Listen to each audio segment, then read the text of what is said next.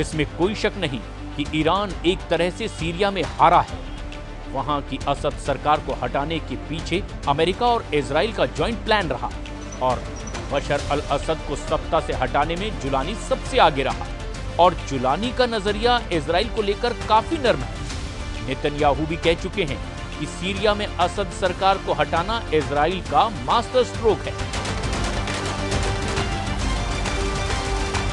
The historic events we witnessed today are a chain reaction to the pounding of Hamas, the decimation of Hezbollah, the targeting of Nasrallah, the blows we delivered to the Iran regime's axis of terror. And all this came, as President Trump pointed out this week, because of Israel and its fighting success. Iran जानता है कि Netanyahu ने Iran के साथ नया mind game खेलना शुरू कर दिया है।